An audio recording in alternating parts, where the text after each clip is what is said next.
আমরা আজকে এই পুরো ট্যুরটা যে দাদার সাথে মানে যেই গাড়িতে করে গেলাম সেই দাদার সাথে আমি দাঁড়িয়ে আছি। তো দাদার নাম? দাদা, আমার নাম শেখ আমিরুদ্দিন।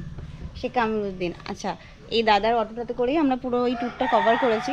তো দাদার সাথে যদি কেউ যেতে চাও তোমরা, তার জন্য আমি দাদার ফোন নাম্বার বলে দাও দাদা। 9204378104।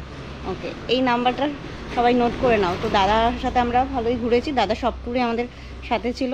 এবং তোমরা অবশ্যই আমি রেকমেন্ডেড করবো যে দাদার সাথে কিন্তু যোগাযোগ করতেই পারো। যদি এরকম দুদিনের কোনো ছোটো প্ল্যান থাকে তোমাদের ট্যুরে ঘুরে আসার জন্য, তো অবশ্যই কন্ট্যাক্ট করো।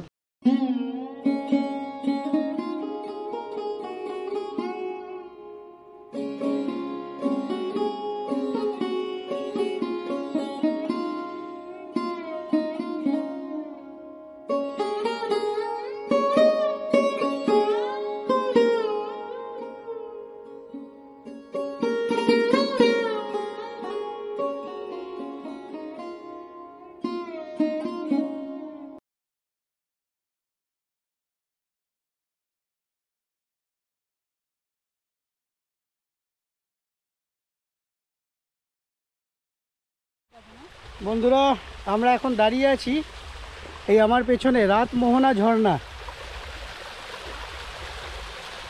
এই রাতমোহনা ঝর্ণায় এই যে প্রবাহিত হচ্ছে, এইখান থেকে আস্তে আস্তে গিয়ে ওই দূরে সুবর্ণরেখা নদী বইছে।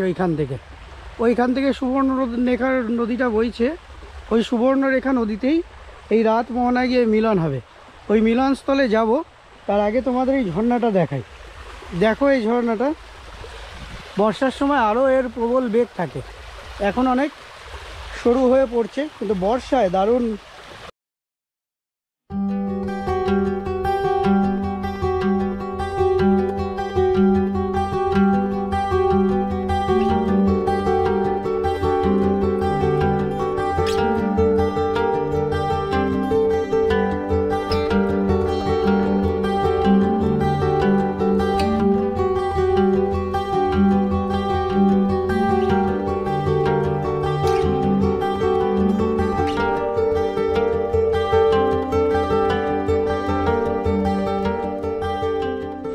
এবার আমরা যাচ্ছি এই রাতমোহনার জল গিয়ে সুবর্ণরেখায় কোথায় মিশছে সেটা তোমাদের দেখাবো। আমরা এখন একবারে সুবর্ণরেখা নদীর সামনে গিয়ে দাঁড়াচ্ছি। স্রোতটা দেখাবো তোমাদের, সুবর্ণরেখা নদীর কতটা ফোর্সে বইছে। ওই যে ওইখানটার থেকে জলটা এসে এইখান থেকে নদীতে মিশেছে, আর এইটা বইছে ফুল ফোর্সে সুবর্ণরেখা নদী। এই যে ফুল ফোর্সে আসছে জল।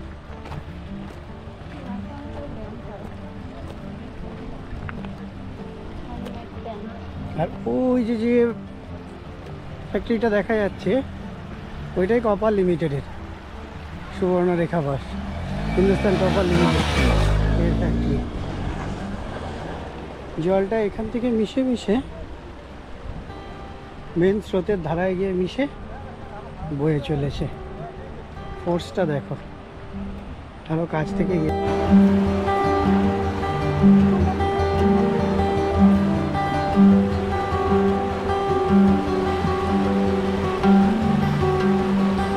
এই হচ্ছে জলের ফোর্স।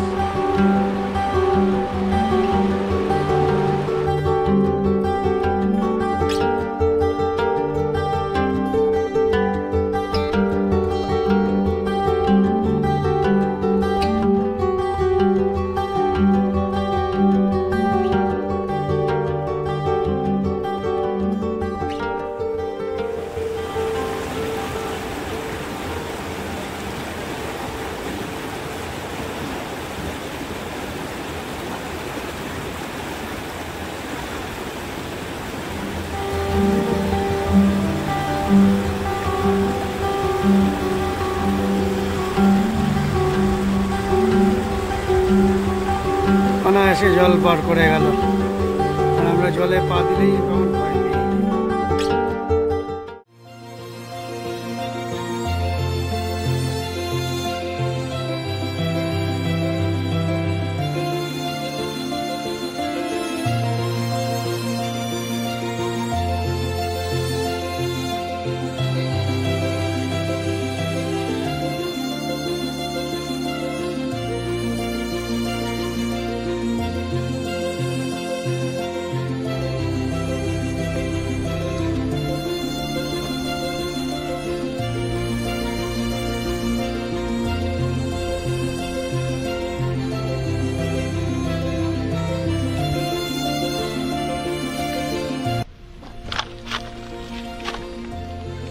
সিদ্ধেশ্বর শিব মন্দির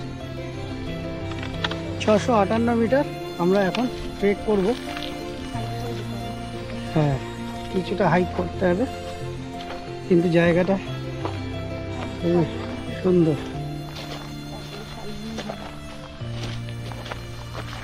এই রাস্তা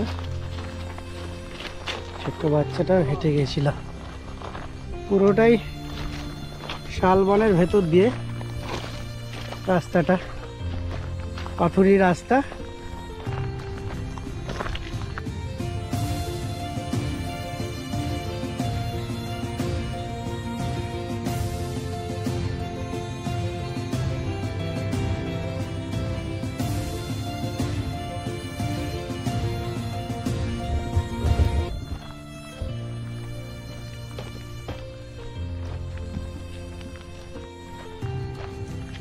একটুখানি ট্রেক করার পরে এখানে একটা দোকান দেখা গেল,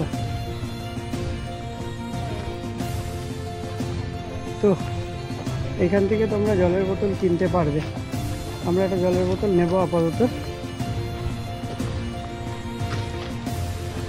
এটা নাও একটা জলের বোতল।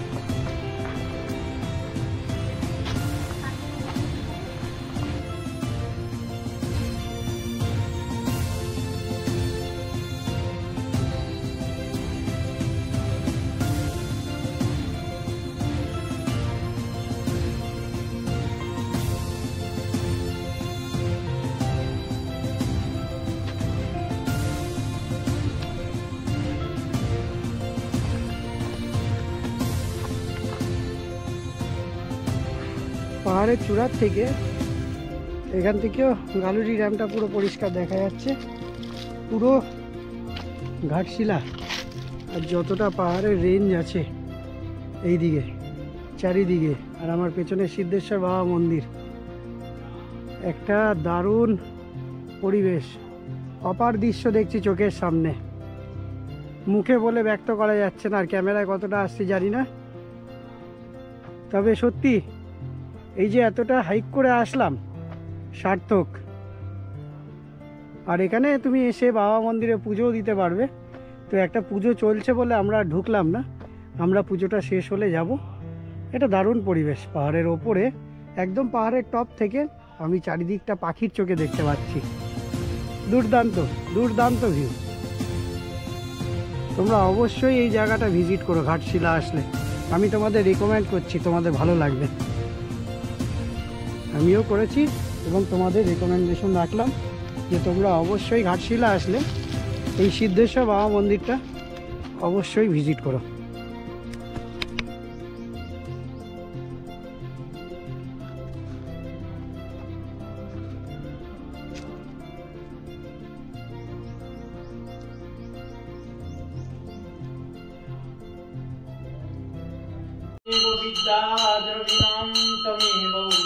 तमेव मम सर्वदेव देवम् ॐ त्र्यम्बकं यजामहे सुगन्धिं पुष्टिवर्धनम् उर्वारुकमेव बन्धनं उर्वारुकमेव बन्धनात् मृत्युर्मत्स्योऽयमामितत्। ॐ नमः शिवाय सन्ताय कर्मदेव निवेदयामि चतुर्थं गति परमेश्वरः नमस्ते तन्महादेव लोकोनां गुरुमीश्वर पुंसपूर्णकामनं कामपुरं ॐ शिवं सिद्धेश्वराय नमो नमः। जय भोलेनाथ जय भोलेनाथ। ओम ब्राह्मणाय कुंदेन धर्मान वैभवने ओम भूत प्रेत पिशाच जटिगण पत्र दोष सर्वदोषाय कातरि कदिन सम सर्वदा रक्षकरत শঙ্কর। শিবলিঙ্গ গিয়েছিল, এই যে অস্তিত্ব, এটা গোলাকার ছিল মন্দির, আর ঠিক শিবলিঙ্গর আদলে যেমন শিবলিঙ্গের ডিজাইন হয় আচ্ছা তেমনি মধ্যিখানে ওই মহাদেব ছিলেন। সেটাই গ্রামবাসীরা বার করেছেন বহু পূর্বেই। তারপরে একজন ওই আমাদের বাংলাদেশ থেকে সাধু ঘুরতে ঘুরতে এইদিকে পৌঁছে যান। কোনটা বলছেন আদি? এটা এটা তুলে ওই যে বাড়িতে তৈরি করে, আচ্ছা বাড়িটা তৈরি করা হলো। তার মানে এইটাই হচ্ছে আসল মন্দির ছিল। হ্যাঁ, এটা দেখুন না, এটা পুরোটাই আছে। এটা এখান থেকে গোল হ্যাঁ, বিশাল হ্যাঁ, মন্দির। হ্যাঁ তারপরে এখানে যে কি ডিজাইনটা ছিল সেটাকে মানে ওরা তুলে নষ্ট করে দিল, নাহলে আপনি বুঝতে পারতেন এটা কি ধরনের তৈরি ছিল। আচ্ছা আচ্ছা। তো এখানে ওই যিনি সাধু ওখানে থাকতেন না কোনো ওখানে ওই আসবাবপত্র থাকতো, এটা খুব সুন্দর একটা প্ল্যাটফর্ম ছিল। আর ওইটা ছিল ওর মানে ইয়ে প্রবেশ পথ। আর সেই যে এইসব পাথরগুলো ছিল এরকম মানুষ বদমাশি করে দেখুন এগুলো ভেঙে দিল একদম আগেকার ফাঁকা পাথর। শুধু দেখুন পাথরগুলোর মধ্যে হলো করেছিলেন। এই যে এটা ছিল, এটা ওই যে এখানে ইয়ে ছিল মানে যেখানে ওই দরজা ছিল তার উপরে ছিল এই পাথরটা। আচ্ছা। তো যারা প্রথম যখন সরালো তারা জানতেন আর কি, তারপরে তো স্তূপ হয়ে গেল এটা। আর অনেক কিছু সম্পত্তি ছিল বাবা এখানে, এই নন্দী টন্দি সোনারি সব কিছু। তারপর কালকর্মে উধাও হয়ে যায়, কোথায় কে চলে গেল। আমরা তো ছোট ছোট থাকি তখন আর কি করতে পারবো, এই হচ্ছে আর। কিন্তু এটা অনেকেই ইয়ে করছেন যে না এটা আপনাকে দেখাবো একটা যে এর বৈশিষ্ট্য আছে। প্রত্যেকটা এটার মধ্যে ধান দিয়ে তৈরি করা এটা। ধান? এটা ইয়ে আছে, হ্যাঁ ধান আছে। ধান আছে এইসব। হ্যাঁ এটা ইয়ে ছিল ধান দিয়ে তৈরি। আস্ত ধান আমরা বলো তুষ ছিল না, তুষ এই যে হ্যাঁ ধান ছিল। ধান ছিল পুরো ধান দিয়ে মানে আস্ত ধানগুলোকে দিয়ে বানানো হতো। আর এইসব খুব মজবুত এটা, এইসব কাল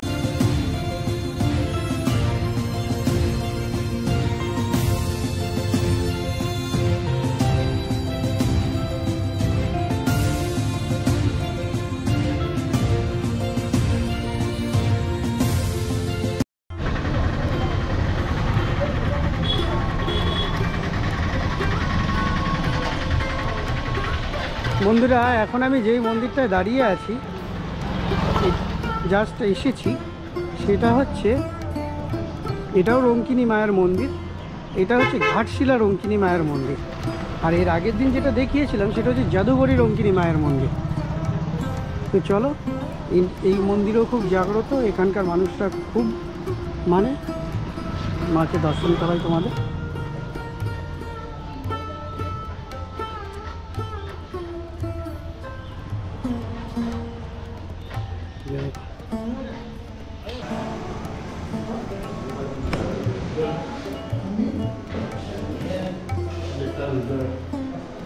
এই হচ্ছে মন্দিরের বিগ্রহ।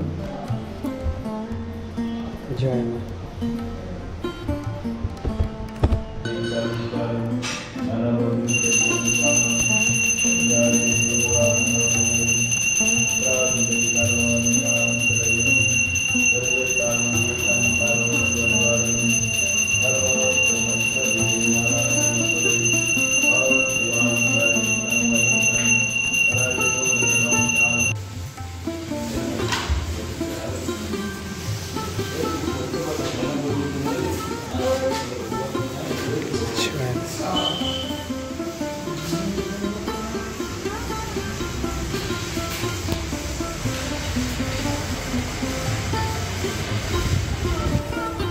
এই হচ্ছে মন্দির প্রাণ।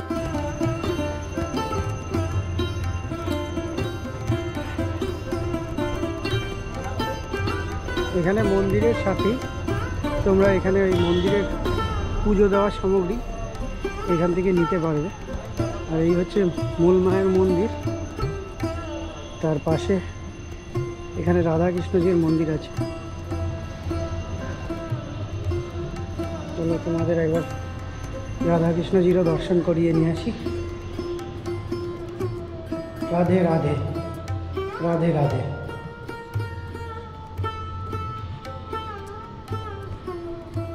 এই হচ্ছে এখানকার রাধাকৃষ্ণজির মূর্তি। রাধে রাধে। ভেতরটা এরকম, এখানে একটা সাই বাবার ছবি দেওয়া আছে। এই সাই জয় সাই।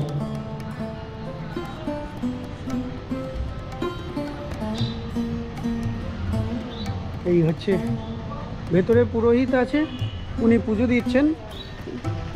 পুজো দেওয়ার জন্য কোনো ব্যাপার নেই, এখান থেকে নিয়ে গিয়ে বললেই, পুজো সামগ্রী নিয়ে গিয়ে বললেই পুজো দেওয়া যাবে, এখানে আলাদা কোনো ব্যাপার নেই। আর মন্দিরটা ছোট্ট পরিসরের মধ্যে খুব জাগ্রত মন্দির। এখানকার লোকেদের সাথে কথা বলে যেটা জানলাম, মন্দির খুব জাগ্রত, আর এখানকার মানুষ মাকে খুব বিশ্বাস করে, জানে মা আছে মানে সব বিপদ বিঘ্ন থেকে তারা ভালো আছে। সো এই ছিল ঘাটশিলা রঙ্কিনী মায়ের মন্দির। তোমাদের মাকে দর্শন করালাম, আমি নিজেও করলাম। এরপরে অন্য আরেকটা স্পটে যাচ্ছি, সেখানে গিয়ে আবার দেখা হচ্ছে। জয় মা, জয় মা বলে বেরোলাম।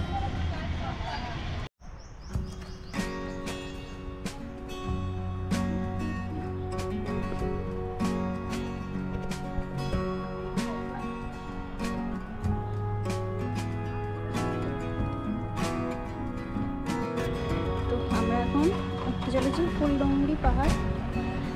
এই ফুলডুংরি পাহাড়টা, যেটা আমরা ছোটোবেলায় বিভূতিভূষণ আরণ্যক সবাই নাম শুনেছি, ইনি ফুলডুংরি পাহাড়ে বসেই কিন্তু এই উপন্যাস রচনা করেছিল। তো এই জায়গাটা ঘাটশিলার একটা টুরিস্ট স্পটের মধ্যে একটা অন্যতম স্থান। তো আমরা এখন সেই জায়গাটা দর্শন করতে যাচ্ছি। তো চলো তোমাদেরকে ওপরে নিয়ে যাই, ঘুরে দেখি ফুলডুংরি জায়গাটা কীরকম। তো ট্রেক শুরু করে দিয়েছি, কতটা কি ডিস্টেন্স জানি না, তবে চলো আমিও যাচ্ছি সঙ্গে, তোমরাও চলো, দেখি ওপরে কি আছে ফুলডুংরি পাহাড়ে। আর এটা অ্যাকচুয়ালি পাহাড় বলা যায় না, ফুলডুংরি টিলা বলে। আর এই টিলার উপরে বসেই আমাদের কথা সাহিত্যিক বিভূতিভূষণ বন্দ্যোপাধ্যায় তিনি আরণ্যক উপন্যাসটি রচনা করেছিলেন। সো চলো ওপর থেকে তোমাদের ভিউটা দেখাবো ফুলডুংরি পাহাড় থেকে। ঘাটশিলা সিটিটা কেমন দেখতে লাগে সেটাই তোমাদের ওপর দিয়ে দেখাবো। চলো, মোটামুটি অল্প একটু হাইক করার পরে এই যে দরজাটা দেখতে পাচ্ছ, পাঁচিলে ঘেরা একটা জায়গা, এখানে ঢুকেই এই যে ঘর করা আছে গাছের তলায়, শাল গাছের তলায়। উনি এখানে বসেই রচনাটি করেছিলেন, তাই ওনার স্মৃতি বিজড়িত এই জায়গাটা ঘাটশিলার একটা পপুলার স্পট হয়ে আছে। সবাই আসলে একবার এই ফুলডুংরিতে আসে। তো এই হচ্ছে সেই জায়গাটা। আর এখানে এখন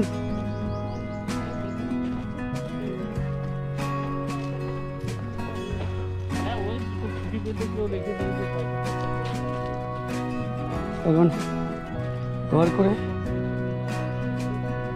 পুজো জায়গা করেছে, ঘর করে শিলার এইসব দিয়ে এখন